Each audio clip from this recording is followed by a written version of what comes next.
Boa noite a todos aqueles que se unem em nós em espírito. Boa noite a todos os presentes e a todos que assistirão a esse estudo posteriormente. É com imensa alegria que hoje, dia 2 de junho, domingo, nos reunimos, né, Pelciune, para estudar os escritos de Paulo, para estudar os escritos de Jesus, iluminados pela doutrina espírita. Eu vou fazer a leitura de harmonização, texto de Chico e Emmanuel, Renúncia, está no capítulo 5 da segunda parte, Provas Redentoras. Eu vou começar a ler aqui. Havia um mês que morrera Madalena Villamil. O estado mental da viúva apenas se agravara. Noites inteiras passava ela em gritos alarmantes, em sinistras visões. Alquebrado pelos anos, cheio de achaques, e mais pelos desgostos profundos que lhe golpearam o coração. O tio de Cirilo esperava a morte resignado. Beatriz atendia os múltiplos encargos domésticos, e apenas Alcione velava pela doente, com as suas infinitas reservas de amor cristão. Às vezes, alta noite, a demente sacudia com gestos de pavor. Vês, Alcione, Satã vem chegando com as suas sentinelas perversas. Ah, que desejam de mim? Já confessei tudo. Esta casa não é o lugar. Não é o lugar de demônios. Voltem para os infernos. E rojava-se de joelhos, exclamando: Deus me livrará das fúrias do maligno, porque confessei a verdade. Satanás persegue minha alma. Não a levarás, bandido. Não se exalte, senhora Susana, observava a moça com doçura. Vamos orar pedindo a Deus calma e resignação. Tranquilize-se. O poder das trevas se anula ante a luz divina. Vamos fugir para os braços de Deus, como as crianças que buscam o consolo materno quando uma fera se aproxima. Suplicava a proteção de Deus em voz alta, no que era seguida, palavra por palavra, pela infeliz demente. Terminada a rogativa, Susana mostrava-se mais calma, agradecia com sorrisos infantis e ponderava.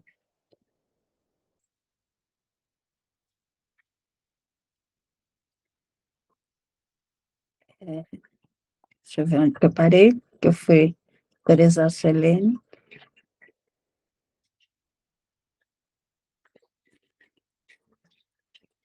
Aqui. Só o teu coração compreende as minhas necessidades. Todos me dizem que estou alucinada, que não vejo senão perturbações do meu próprio espírito. Meu pai me manda reagir sem que eu possa fazê-lo. Minha filha crê que eu esteja sendo vítima de ilusões.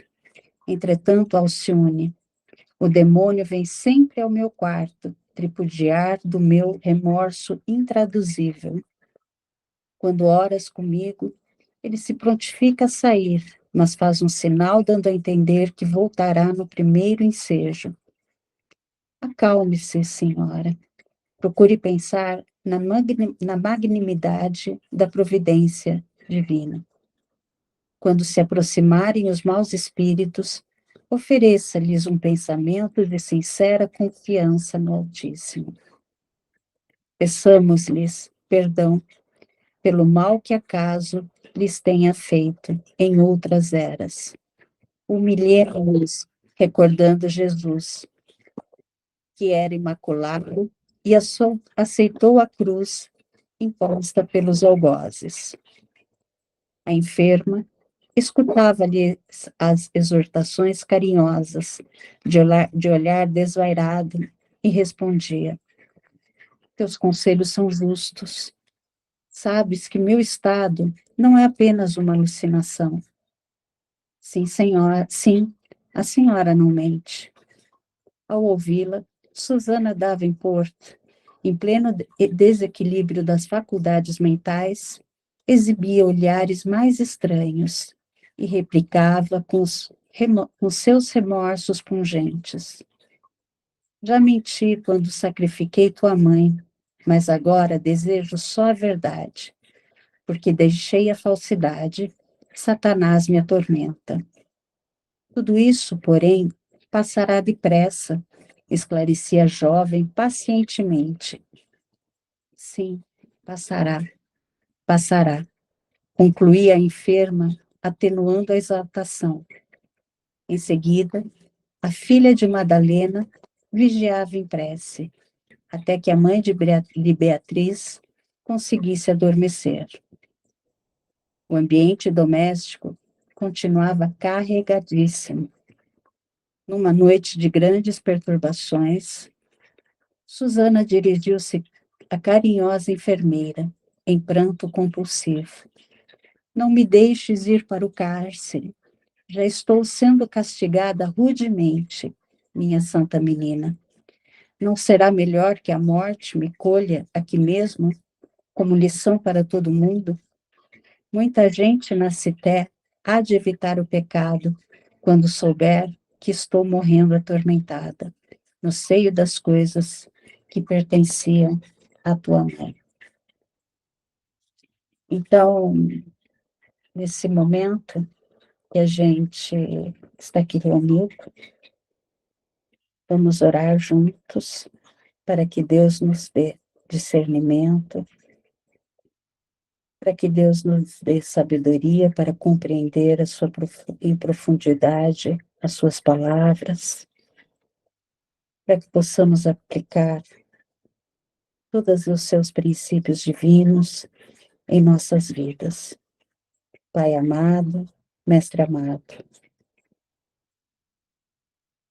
abençoe a nossa reunião, o nosso estudo, possamos refletir sobre o Evangelho, sobre o amor, sobre a bondade, sobre a esperança, possamos vibrar em uníssono para que a sua luz nos guie, nos ilumine nossas mentes, permitindo-nos compreender o seu verdadeiro propósito. Abençoe a todos os irmãos que não puderam estar aqui presentes. Abençoe a todos os que estão necessitados de luz. Que as vibrações desse estudo possam alcançar a todos. Em saúde, em acalanto, em luz, em amor, em fraternidade. Gratidão aos nossos mentores, aos mentores do grupo, aos espíritos que se unem a nós, que possamos iniciar o nosso estudo. Que assim seja, graças a Deus.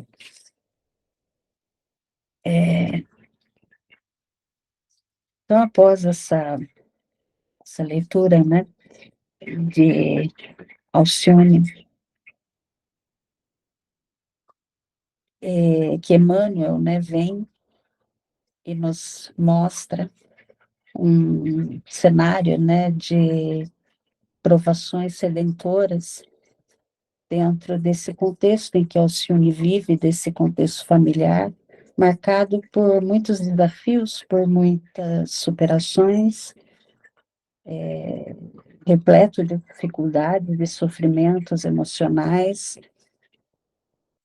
e especialmente, né, para a gente viu nesse texto a viúva que estava sendo atormentada pelas lembranças do passado, né? E a sua saúde mental estava sendo testada, né? E a gente encontra em Renúncia e na nossa Alcione essa demonstração dela de profunda resiliência, compromisso com os seus deveres, mesmo diante de momentos tão difíceis, né? E a aceitação dela aos desafios, o trabalho, a busca pela harmonia, reflete uma lição de perseverança e de fé muito grande, com a sua fé inabalável, né? Que busca trazer alívio, busca trazer conforto, nesse momento tão difícil, né? E esse momento, quando a viúva em seus delírios, ela menciona Satanás, né? Refletindo medo, refletindo um remorso profundo. E Alcione, ela vem com a sua serenidade, com sua paciência, ela vem oferecer um consolo e nos mostra a importância de buscar a paz em Jesus, buscar a paz em Deus, mesmo naqueles momentos mais difíceis e contrastando, né, ela contrasta a presença do mal, que ela, em seus delírios, com a luz divina, né?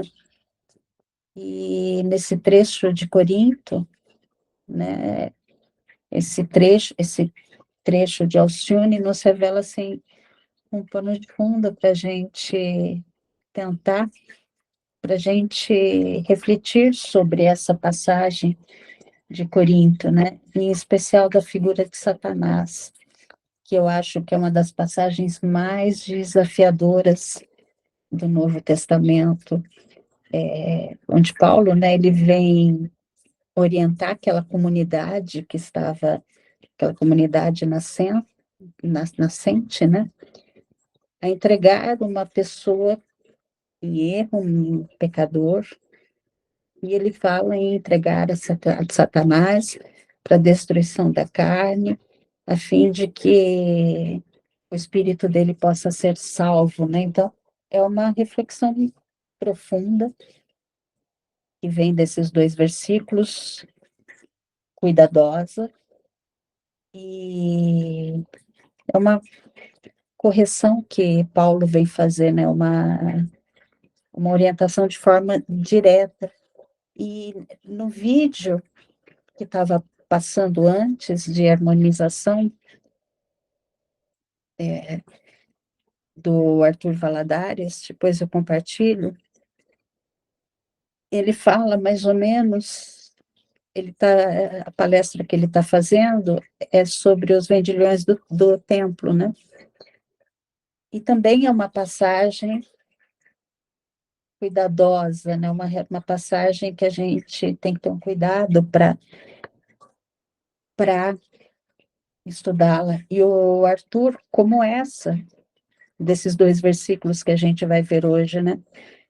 E o Arthur, ainda ele fala que a gente tem que ter um cuidado, eu até anotei aqui, para a gente não nos se ater apenas no relato material, né? No relato em si. E, e o cuidado para a gente, da gente, da gente não projetar as nossas perspectivas naquelas ações do Cristo, né? E aqui é do Paulo, e a gente tentar entender os sentimentos que estão por trás disso, né? Então, quando a gente às vezes se depara com com versículos que são um pouco mais complexos, né? Para a gente não esquecer de tentar entender o que está por trás, os sentimentos que está por trás, né? A mensagem que Jesus queria deixar lá nos vendilhões e a mensagem que Paulo quer deixar nesses versículos. Então, vamos para a leitura, né? Então, que a gente possa compreender essas leituras. Eu esqueci de pegar as minhas Bíblias, estão lá na outra sala. Alguém está com uma Bíblia física aí? Porque nesse Boa Noite, Eliana, querida, esses dois versículos, né, eles têm nota de rodapé interessante. Alguém, Física eu tenho, eu posso pegar aqui agora. por favor, porque senão eu me ausento para ir pegar as minhas Bíblias. É,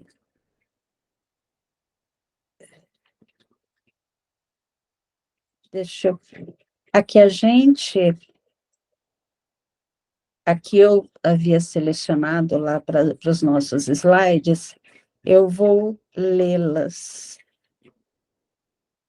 E se alguém puder localizar também alguma nota de rodapé, deixa eu ver. A de Jerusalém.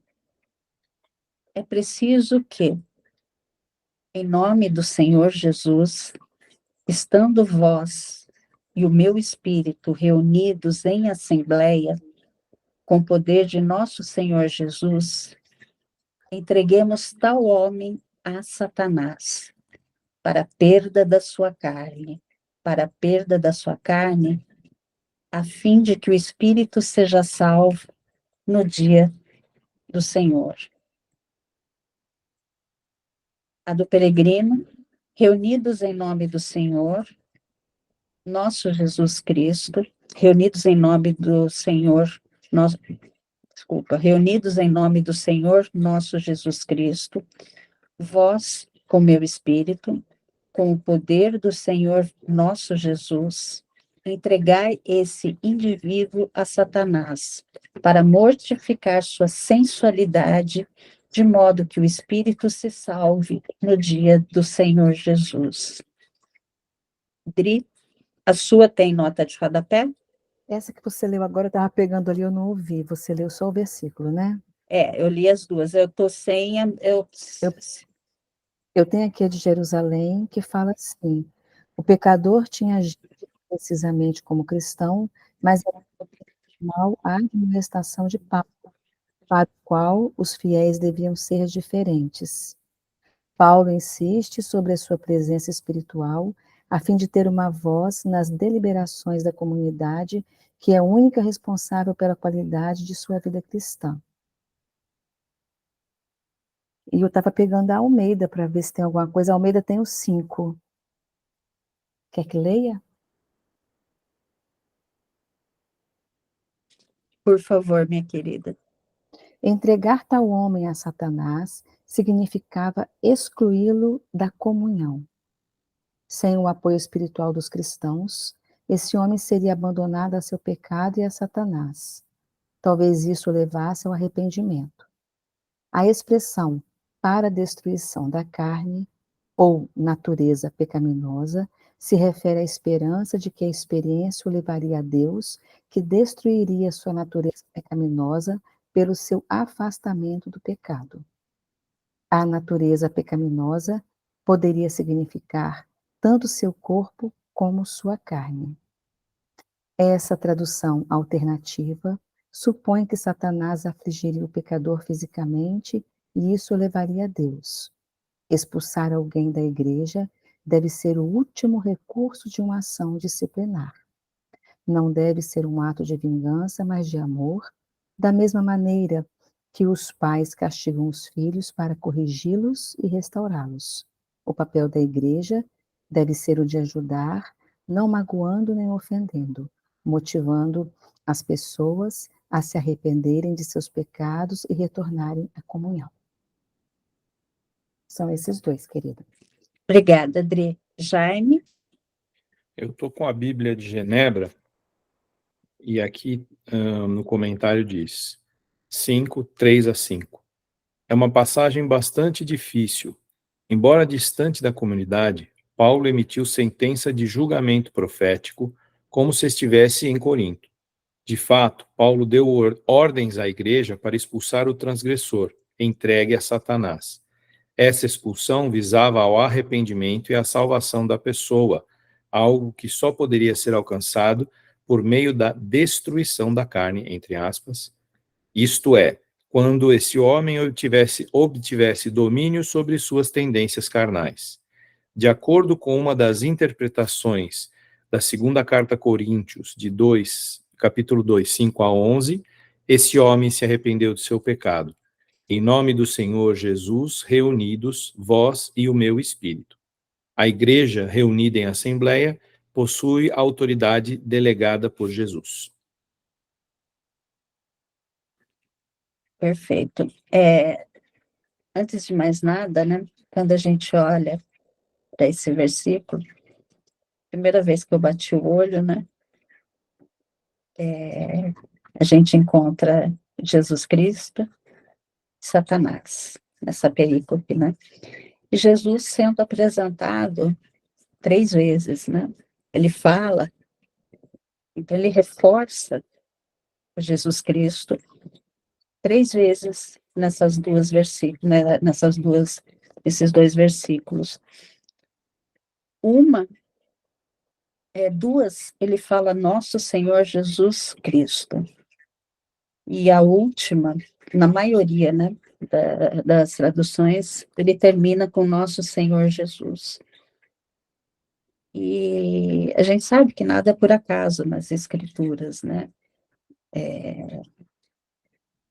E essas 3 vezes a colocação do nome de Jesus Cristo pode ter implicações teológicas e literárias bem significativas, né? E aí eu fui ver um pouco, estudar um pouco isso, né? Então,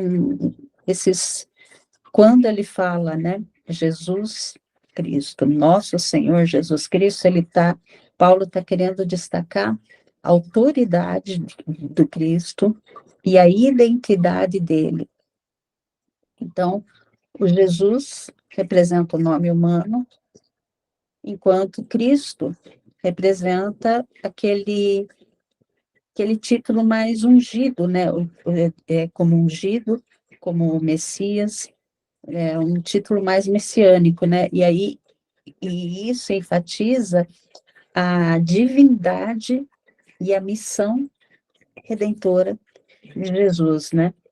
E o nosso Senhor Jesus usado sem o Cristo, lá no fim, né? Mostra, assim, está querendo mostrar a relação pessoal e direta daqueles irmãos, né, que a gente está vendo, os irmãos de Corinto, com Jesus. E aí, embora o Cristo reforce esse papel messiânico, o Jesus, por si só, ele vem representar humanidade e uma proximidade com aqueles irmãos. E eu deixo também uma outra sugestão de vídeo, que acho que foi uns 2 sábados atrás, ou 3, no NEP Honório de Abreu, veio um grupo EMERGE fazer o estudo.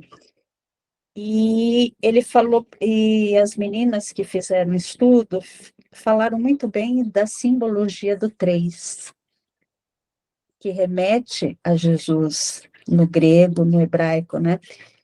A letra Gimel, que é uma letra que uns falam que parece um homem correndo, parece um camelo, e então eu deixo como sugestão esse vídeo também, para a gente tentar entender também o que está por trás desses 3 nomes, né? E aí fala também do nome de Jesus, que também está relacionado com esse Gimel. E aí também, né, a gente vê no Céu e Inferno, no livro de Kardec, né, esse inferno visto de uma maneira simbólica, né, representando as consequências espirituais de atos maus, né, e a entrega a Satanás nesse contexto pode ser, de acordo com, pode ser uma interpretada como uma permissão para que o espírito ele experimente as consequências do seu próprio erro. Então, depois que eu passar a palavra para o Jaime falar, eu vou pedir para a Grace que ela, para ela falar um pouquinho sobre Satanás, sobre o inferno, que ela falou muito bem. Então, depois do Jaime, se ninguém quiser a palavra, eu vou passar para a Grace conversar um pouquinho com a gente. Jaime, meu querido.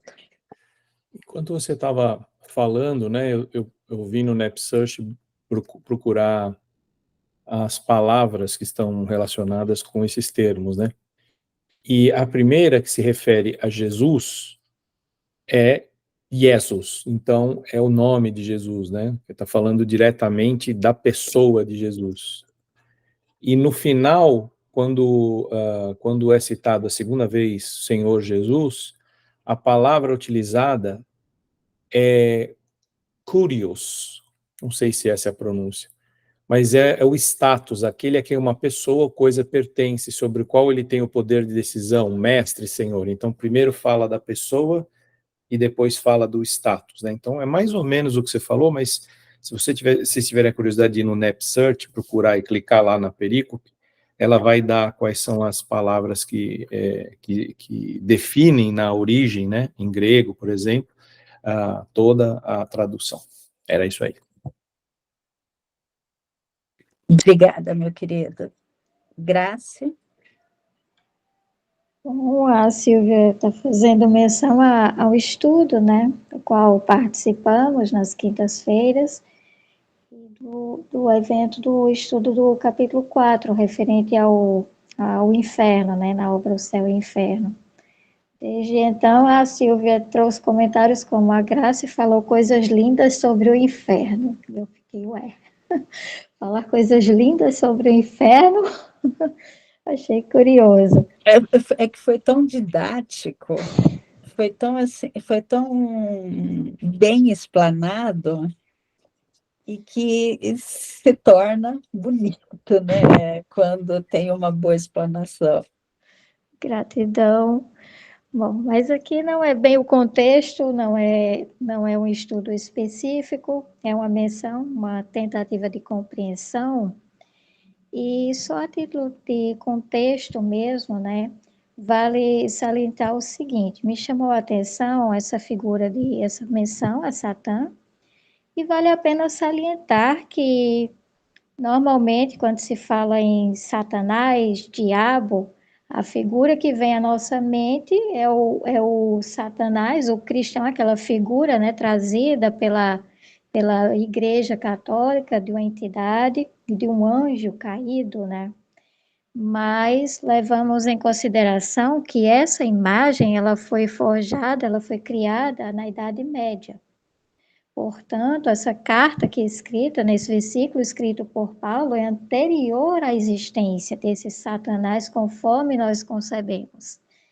Então, antes disso, eu gostaria de trazer para vocês uma interpretação do Emmanuel no livro Consolador, na questão 291, quando ele fala do anticristo, e que nesse momento nos parece que se encaixa melhor com essa ideia que o Paulo pode estar trazendo para nós. Diz o Emmanuel o seguinte, na pergunta: como interpretar o anticristo? Aí a resposta: podemos simbolizar como anticristo o conjunto das forças que operam contra o evangelho na terra e nas esferas vizinhas do homem. Mas não devemos figurar nesse anticristo um poder absoluto e definitivo que pudesse neutralizar a ação de Jesus, porquanto, com tal suposição, negaríamos a previdência e a bondade infinita de Deus. Então, fica essa interpretação aqui, não estamos falando de uma figura única, então o Paulo não traz uma menção a uma figura única. Se avaliarmos também a interpretação, a tradução do grego, né, para a palavra que ele usa no versículo, vamos perceber que vai muito de encontro a esse pensamento, a essa ideia que Emmanuel traz para a gente, né? Então, vale a pena considerar o versículo levando em consideração essa ideia. E como a Silvia nos pediu para falar um pouquinho sobre o inferno e o Satanás, sem tantas delongas, né? Kardec, isso ele vai trazer na obra O Seu Inferno, ele fala que desde o início o ser humano, o homem, ele tinha a compreensão, tinha a intuição de que existia uma vida para além, existia uma continuidade. Ele só não tinha inteligência suficiente, espiritualidade necessária para compreender a essência de como seria essa vida. Ele apenas mensurava que seria proporcional ao bem e ao mal que fizesse, né, enquanto estivesse vivo. Então, quanto maior, mais atitudes positivas, mais bem fizesse, ganharia ou conquistaria esferas superiores ou lugares de beatitude. Em caso contrário, esferas inferiores ou lugares mais profundos. E esse, durante muito tempo, foi o pensamento que foi se desenvolvendo conforme a compreensão do que seria bom e do que seria justo foi sendo incorporada, né, na nossa mentalidade. Falo nós, na nossa, afinal de contas, estamos falando de nós no passado. Então, com o passar do tempo, com as ideias sendo melhor desenvolvidas, a melhor compreensão, também foi se tornando essa ideia de destino futuro, foi ganhando corpo, mas sempre baseada na compreensão, na vida presente. Então, eram cenários forjados, cenários realmente edificados com base naquilo que ele compreendia, naquilo que o ser humano vivenciava. Então, civilizações dadas à guerra, à caça, imaginavam que nas esferas superiores eles teriam um ambiente no qual usufruísse de muita caça, de, de louvores, enfim. Em relação ao inferno, que seria a concepção de uma morada futura para aqueles que não praticaram bem, que não foram tão justos, pelo menos em relação ao que eles compreendiam por bem e por justiça, eles imaginavam que seriam lugares localizados nas profundezas do planeta Terra. Isso porque durante muitos anos, né, sabemos que a compreensão era de que a Terra era o centro do universo, eles conheciam apenas alguns astros, algumas estrelas, mas a Terra seria o centro do universo. Então, o céu estaria localizado imediatamente acima da nossa abóbada, para além daqueles astros, né? E o inferno, obviamente, estaria que está localizado ali, nas esferas inferiores, no subsolo, nas profundezas. Como não se conheciam muito, eles imaginavam, inclusive, de que lugares como cavernas, buracos profundos, essas protuberâncias, essas proeminências, eles tinham receio de, inclusive, de cair, né? Achavam que ao tropeçar ou cair em ambientes assim, eles poderiam ser uma queda vertiginosa até atingir o inferno. Para vocês verem a nossa compreensão durante muitos anos, como realmente foi se desenvolvendo, né? Um período onde a ciência realmente ainda não existia. Então, quando surge o inferno cristão, e devemos levar em conta a observação de que não o inferno que o Cristo pregou, o inferno que o Cristo falou, porque esta zona ao qual Jesus se referiu não é exatamente aquela que foi descrita como sendo o inferno cristão. Isso porque o inferno cristão, ele foi forjado, ele foi pintado principalmente baseado na obra da Divina Comédia, né? Uma obra medieval de Dante Alighieri, uma poesia. E então, esse inferno, ele foi baseado nessa obra, o Inferno Cristão, nessa obra, nas figuras trazidas lá, e também entre aspas, num aprimoramento, num aperfeiçoamento do inferno dito pagão, que era aquele inferno anterior, onde o fogo predominava, existia uma figura central, né, que vigiava, que coordenava os trabalhos, que era Plutão, né, o deus ou o responsável, né, por aquele ambiente menos propício à bondade, colocando nessas palavras, só que eram penas voltadas ao individual.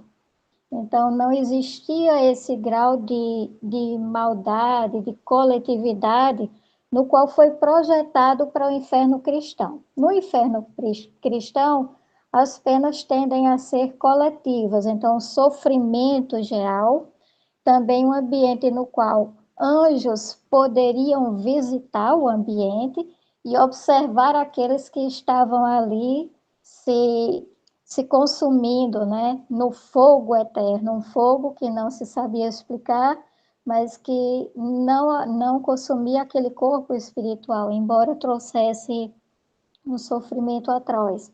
Sempre o fogo como um elemento de grande sofrimento, né? De que trazia muitas dores. Então, esse fogo ele já existia sim na menção do inferno pagão, porém foi piorado, como quase todos os outros elementos, na nova roupagem do inferno cristão. E nesse inferno cristão, aí sim surge a figura do Satanás. O Satã, Satanás, capiroto, diabo, aí as terminações são infinitas. Mas essa figura, em contrapartida em relação ao que se acontecia com Plutão, o deus ou o responsável pelo inferno pagão, o Satanás, ele não só vigiava, ele não só vistoriava, não era encarregado por aquele lugar, mas ele também é dado a ter servidores, outros espíritos negativos, malévolos, que o auxiliam a promover maldades. Então, ele se compraz com o sofrimento, e mais do que isso, eles pretendem atrair cada vez mais pessoas para aquele ambiente através das tentações. Vale citar aí o trecho, né, que a Silvia trouxe para nós inicialmente de renúncia. A Suzana fazendo referência, né, que outras entidades estavam tentando fazer com que perturbar para que ela se juntasse. Então é bem essa ideia. E se vocês buscarem, por exemplo, tiverem a curiosidade de buscar na Bíblia e procurarem no grego, a tradução de inferno, inclusive na própria parábola do rico e do Lázaro, né, quando Jesus faz menção a esse ambiente, vocês vão ver que realmente não é um lugar de penas eternas, de uma condenação eterna, não é essa. Nós não vamos ver também pessoas ou figuras se comprazendo lá, se sentindo prazer em observar aquela situação de penúria. Também há uma ideia de uma pena individual, né? Vale a pena observar. Outra alusão que é feita nos evangelhos em relação outras ao inferno, nos evangelhos de Mateus, de Lucas, quando nós buscamos a tradução, nós vamos ver que é um lugar que eu não sei pronunciar, é em grego, mas é em relação não a um ambiente nas profundezas da terra.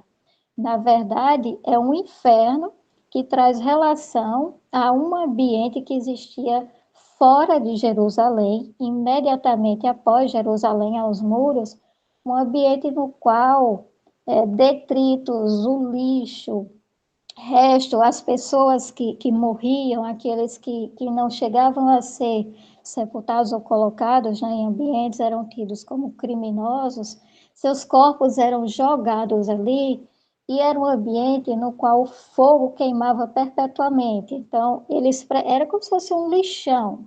É uma alusão, é bem essa mesmo, um lixão, no qual o fogo sempre estava queimando para que tudo fosse consumido. Então, restos de animais, de corpos, o próprio lixo.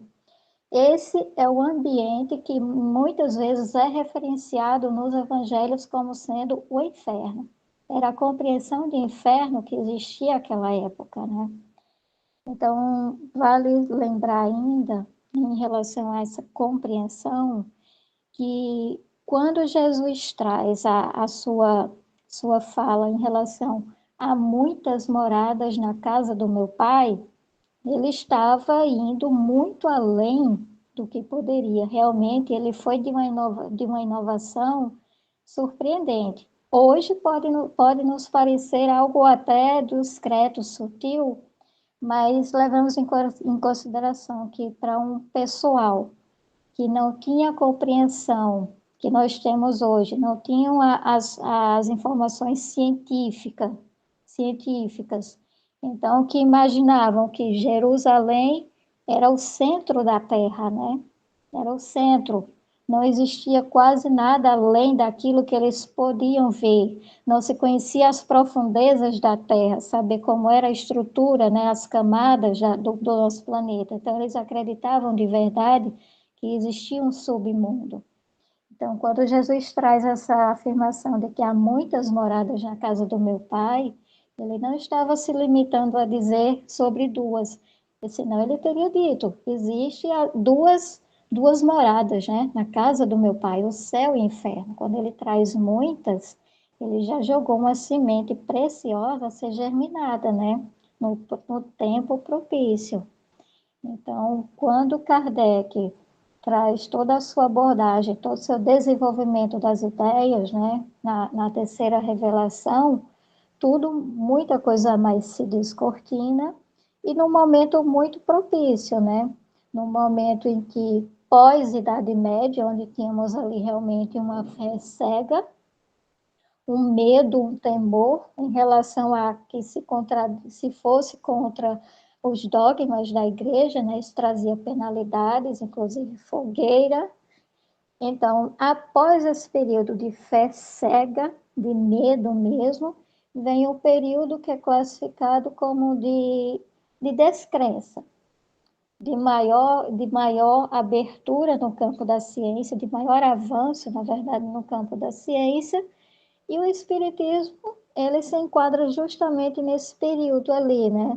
Quando surge uma brecha, um momento muito favorável em que muitas pessoas já não tinham aquela fé cega, mas também não estavam de todos fechadas, né? Foi a época do espiritualismo racional.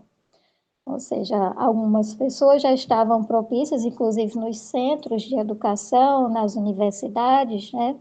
Já se estudava sobre a alma, mas, claro, muito ainda haveria de ser dito. O próprio conceito, por exemplo, de energia ainda não existia. Algo que para nós hoje já parece tão incorporado ao dia a dia, mas não para aquela época. Então, são um conjunto de ideias que vem se desenvolvendo, mas que tudo no seu devido momento.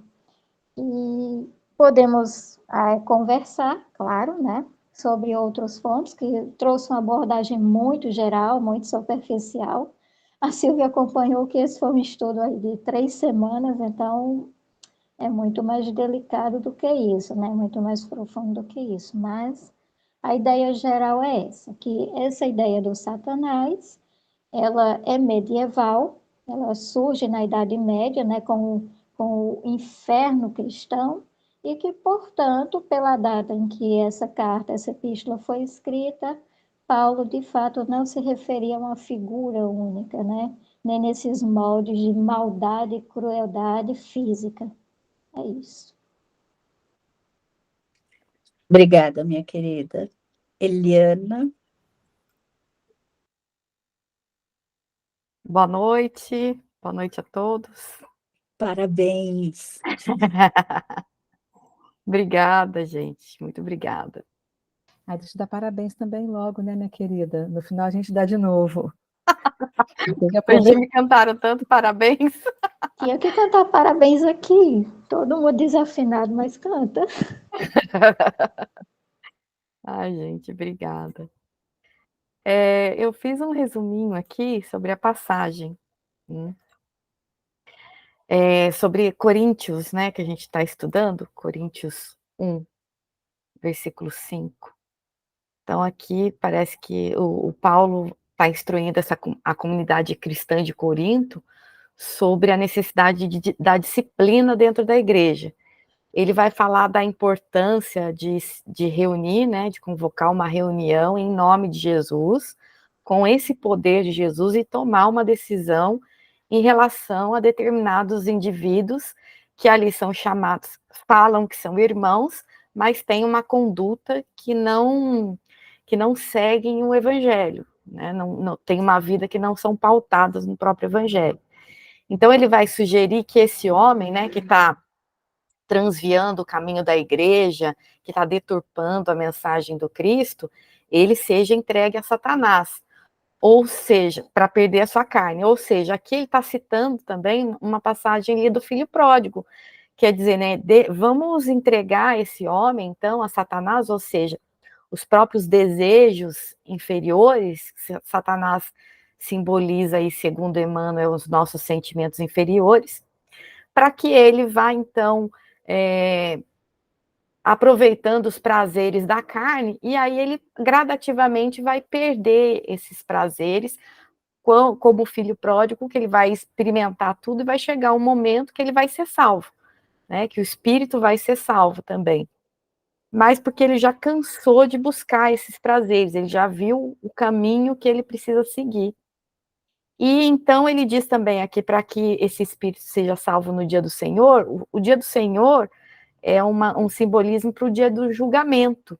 Então, aqui parece também que ele está se referindo para esse processo de regeneração que nós estamos passando. Então, cabe a Deus esse julgamento, e não aos irmãos. Porém, se existe uma comunidade, né, que uma pessoa não está seguindo as regras, as leis divinas, é preciso que se reúna e converse com essa pessoa e deixe que ela siga o próprio caminho. E isso vai ser interpretado, né, como uma medida disciplinar extrema, que é deixar que a pessoa siga o caminho dela, e ela própria vai tentar reconhecer o seu pecado, buscar o arrependimento e retornar para a igreja.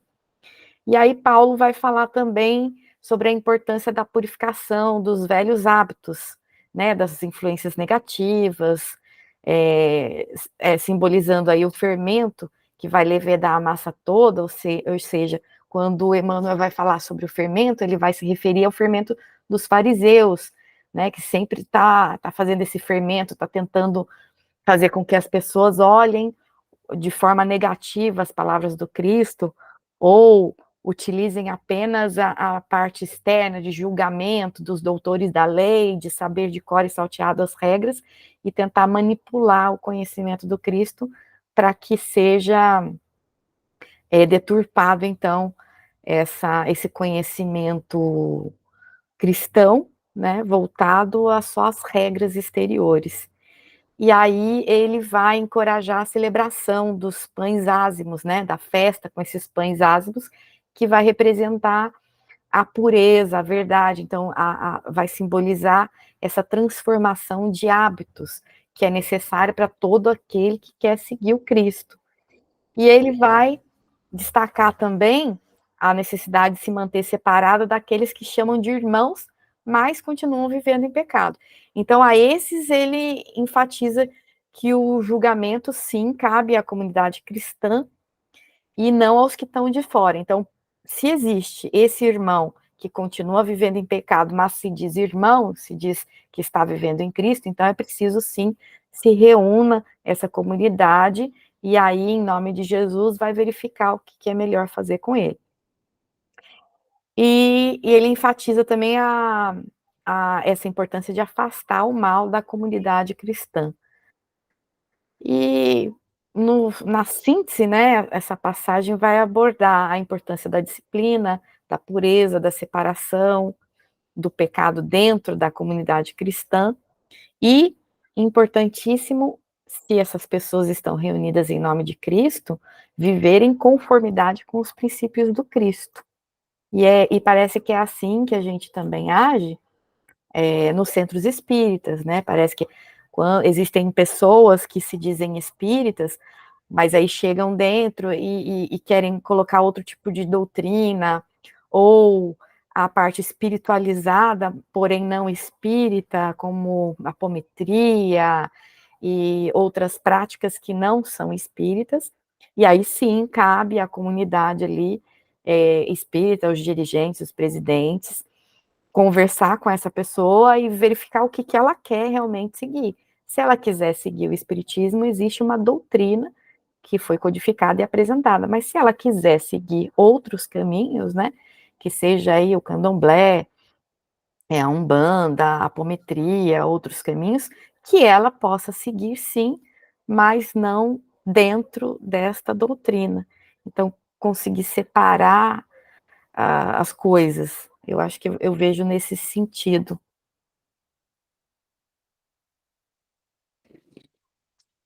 Perfeita a sua colocação, Eliana, querida, da Graça também.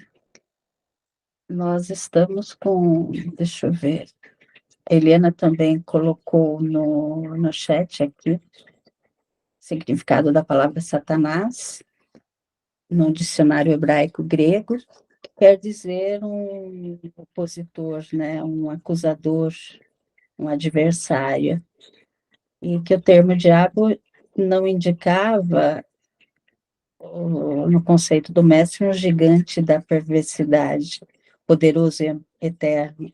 Ele designa o próprio homem quando algemado ao sentimento inferior. Emmanuel. Aí a Graça também traz o símbolo, como simbolizando o anticristo, como o conjunto das forças que operam contra o evangelho na terra e nas esferas vizinhas do homem, né? Mas que a gente não deve figurar nesse anticristo um poder absoluto e definitivo que pudesse neutralizar a ação de Jesus. Que está em Consolador, que está no Consolador. E a Vera também traz o comentário de Bacon, que o procedimento congregacional indica uma base para o juízo apostólico. Em nome de nosso Senhor Jesus, juntos, pelo poder do Espírito, pelo poder de nosso Senhor Jesus Cristo, então que Paulo identificou-se com eles, muito embora tivesse acabado de proferir um forte pronunciamento pessoal, mas que ele reconhece a sua autoridade pessoal não poderia ser imposta sobre a congregação. E a Dri também levantou a mão. Dri, minha querida. Então, nós buscamos o N.T. Wright, e ele traz algo dizendo assim, que no entendimento de Paulo, aqueles líderes ali da igreja, eles estavam um tanto cheios de si, um tanto convencidos, né, de que agora, não dando muita importância àquele fato que estava acontecendo, eles estariam ali acima do bem e do mal, né, no mundo, entendendo que no mundo tudo pode acontecer, mas que aquilo ali eles não dariam muita importância. Então, ele coloca que aquela igreja de Corinto, estando orgulhosa desse jeito, né, é como se ela estivesse se sentindo assim, estamos acima dessas questões de moral e com referência à sexualidade, e nós não vamos dar importância a isso, porque o foco é outro da nossa igreja, e não dariam atenção a esse fato que estava acontecendo. No entanto, ele coloca para nós que Paulo, ele nem se preocupou em ficar argumentando e debatendo isso, né? Porque ele sabe que a maioria deles ali ficaria até um tanto desconfortável e que ele precisava apenas mencionar o problema. Então ele vai direto sendo objetivo no que ele quer dizer. E ele diz ali que eles teriam que ter tirado daquele meio alguém que fizesse tal tipo de coisa, né? Quer dizer, ele pressupõe que a comunidade, ela não está aberta a qualquer coisa, né? E que tem que haver uma condição de coerência entre fazer parte daquela comunidade com referência àquilo que se estuda e que se prega naquela comunidade. Então ele coloca que no entendimento dele, para Paulo, quando se fala que iria entregar nas mãos de Satanás, é como se fosse assim, iria deixá-lo entregue para a destruição da própria carne, ele colocou assim. Então, Satanás seria aquela questão de deixá-lo entregue ao mundo. E o mundo lá fora da igreja, como Satanás, porque ele entende que se não está com Cristo, se não está na igreja com Cristo, o que está fora não está com Cristo. Então é o oposto, né? Então ele fala que essa criatura retornando, né, a viver somente no mundo, entregue a Satanás, não é isso? Ele poderia então, com o aprendizado na vida lá fora, com a experiência, com a família, tá, quem sabe o rejeitando, quem sabe fazendo muitas pontuações, com o tempo no mundo, ele iria entender que o lugar melhor realmente é dentro da igreja, isto é, dentro dos estudos de Jesus.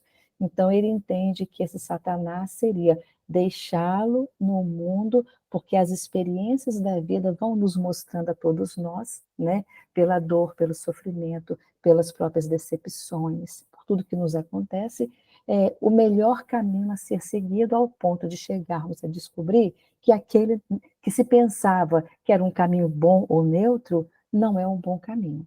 Então, o mundo, né, Satanás, o mundo, aquilo que está fora do Cristo, iria ensiná-lo e, quem sabe, em algum momento, até ele mesmo voltar para a igreja, agora com outra, então, ideia. Esse é o pensamento do nosso teólogo que nós consultamos hoje. Hoje não, esses dias.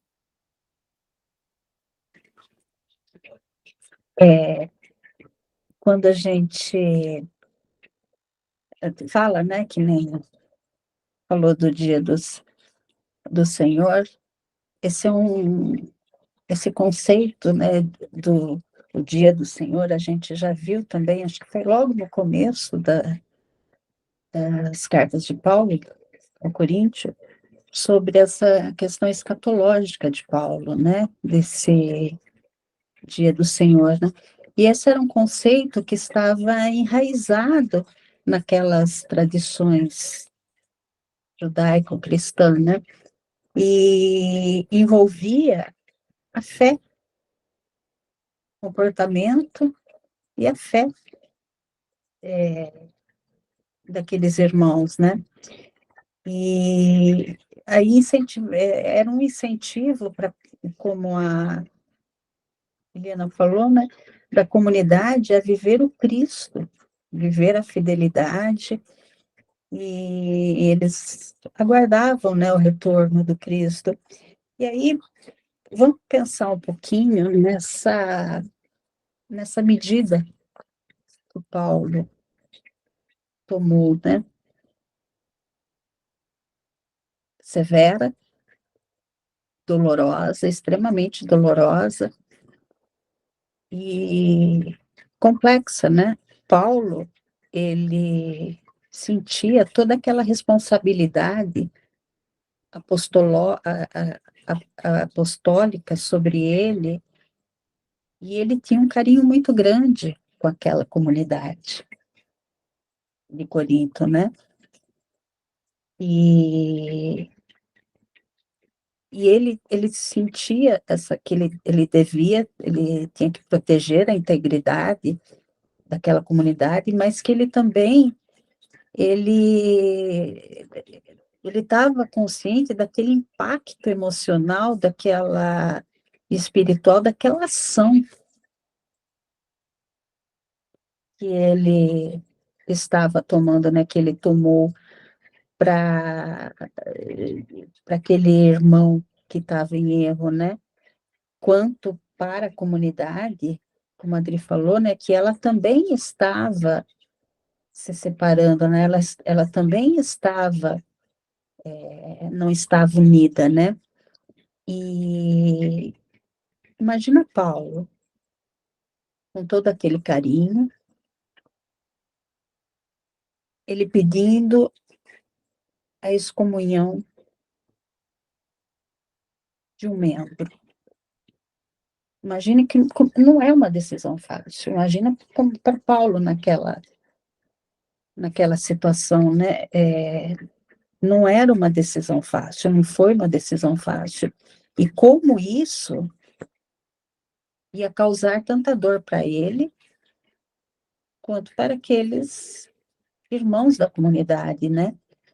Que era uma medida que visava uma disciplina, a restauração de um erro, né? E dos irmãos, eles perceberem que o erro, essa entrega a Satanás, visava, né, remover aquele irmão, tirar aquela proteção daquele irmão, para que ele, tanto quanto a comunidade, eles pudessem enfrentar as consequências dos atos, né? E numa salvação, levar ao arrependimento dos erros, né? Excomunhão é uma ação muito severa, tanto naquela época, quanto em algumas religiões que ainda fazem disso, né? Que ainda excomungar, né? Então, era um sinal de seriedade muito grande na luta do mal contra, a favor do bem, né? Tirar aquele mal dentro da igreja. E imagina perder para aquela comunidade, né? A tensão toda de excomungar alguém, a gravidade daquele pecado e a necessidade de manter uma disciplina dentro da comunidade, né? E aí a gente vê, né, toda essa discussão que a Grace trouxe do céu e inferno, a intuição das penas futuras, e como as diferentes culturas também, elas enxergavam o pós-vida. E essa concepção das penas, das recompensas, ela reflete as noções do bem e do mal, né? E influenciavam a moral daquela sociedade. Vera, minha querida, depois Grace. Eu estava pensando, viajando aqui meio na maionese, né?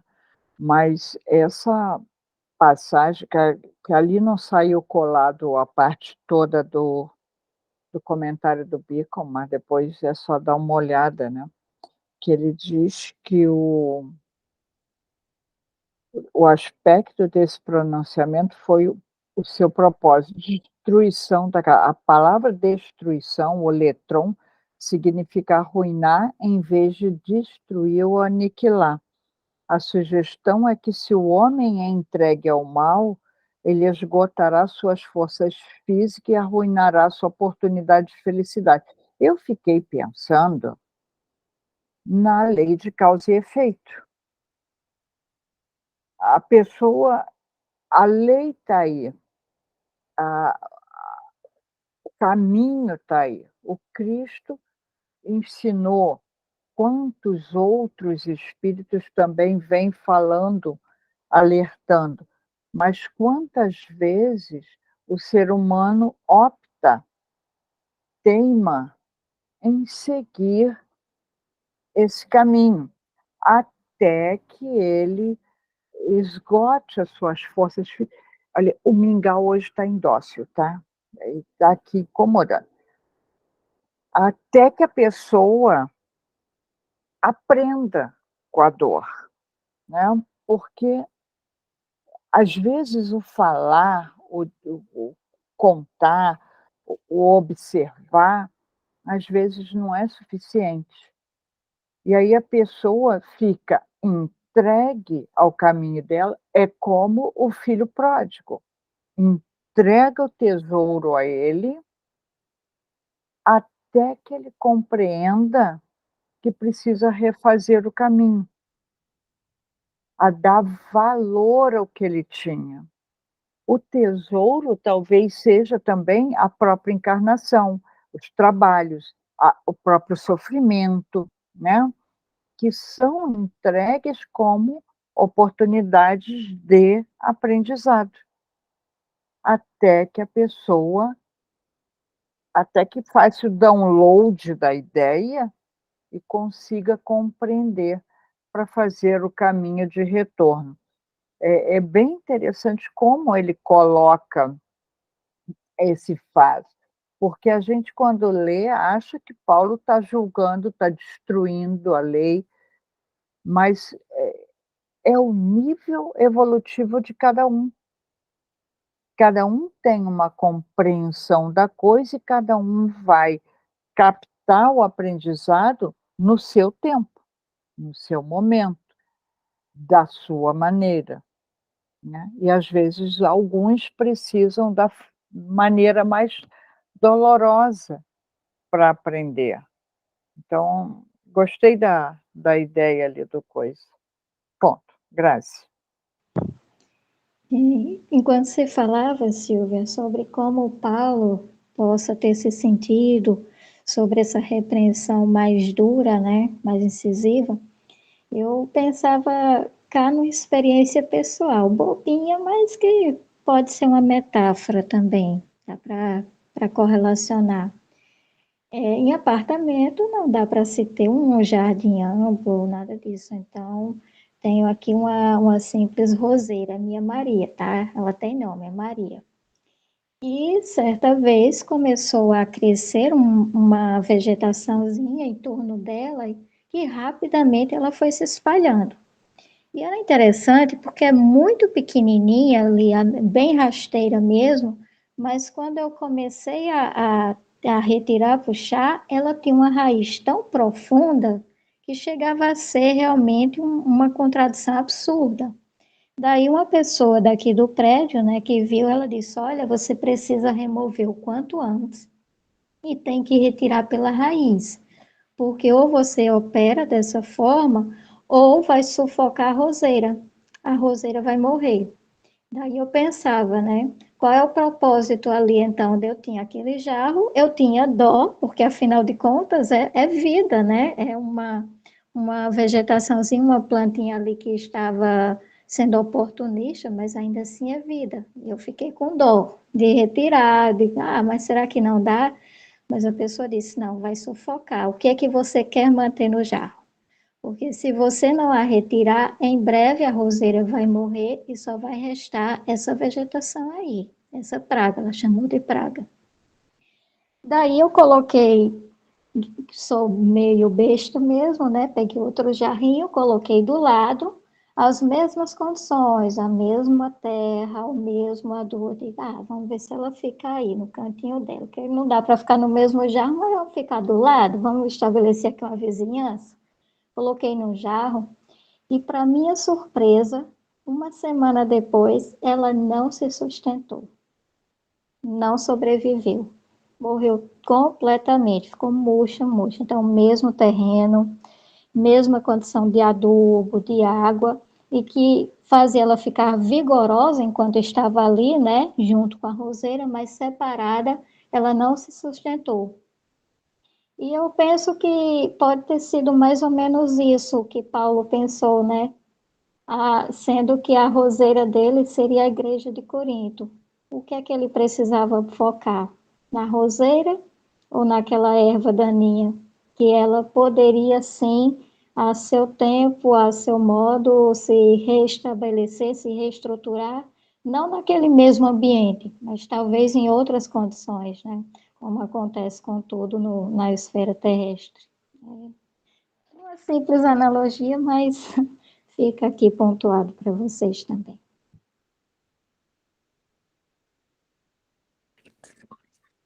Mais alguém quer fazer algum comentário?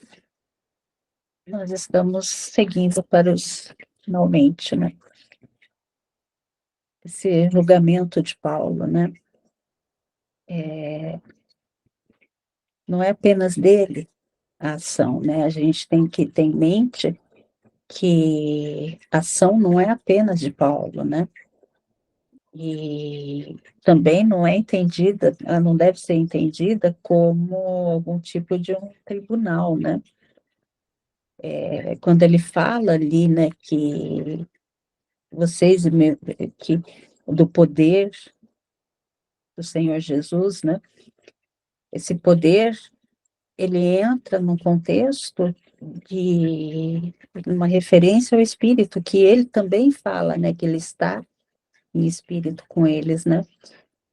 E isso traz que toda a comunidade envolvida, né, deve ouvir e agir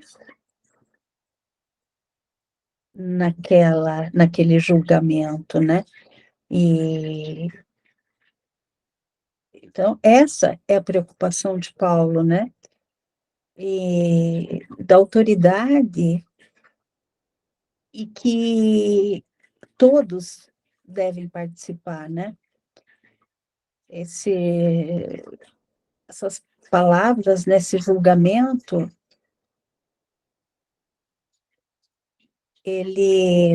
o Paulo, ele também traz isso em em outras cartas, ele fala em Timóteo, na carta em Timóteo, e também ele traz essa menção a Satanás, né?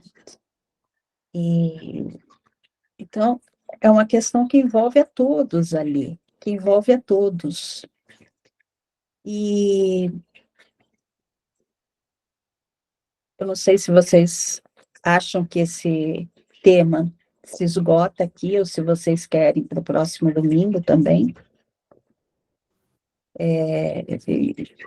Que é quando a gente conclui esses versículos, né, focados também nos ensinamentos de Jesus, o que que a gente encontra?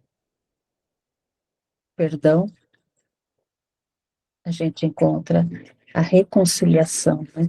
Então, no final, no dia do nosso Senhor, o perdão, a reconciliação, e isso a gente é chamado a uma introspecção profunda dessas implicações desses ensinamentos em nossa vida, né? Não só na nossa vida individual, no nosso templo interior, mas também no viver em uma comunidade cristã, né? Esse perdão é um tema central nos ensinamentos de Jesus, nas cartas de Paulo, e o perdão não é uma opção.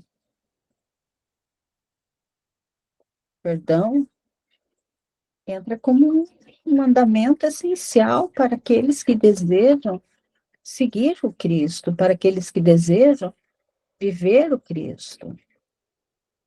Dri, minha querida. Eu vou ser bem rápida. A gente estava lembrando aqui de uma historinha que conta, eu não sei se eu estou enganada, mas é na introdução do livro Vida Feliz, da Joana. Se não for, eu vou buscar. Conta que havia um mestre com seus alunos numa sala, né? E ele pegou um vaso muito grande, bonito, de muito alto valor, de muita preciosidade. Colocou lá na frente, no centro da sala. Um abraço, Jaime, boa noite. Colocou lá na frente do centro da sala, eu vou ser rápida. E falou para os alunos dele assim: aqui está um problema, eu quero que vocês resolvam. Aí um levantou, olhou, foi lá, pegou o vaso, botou mais para o canto da sala, encostado na parede. E cada um se aproximava e fazia alguma coisa, alguns tentaram jogar um pano por cima, e cada um fez alguma coisinha assim.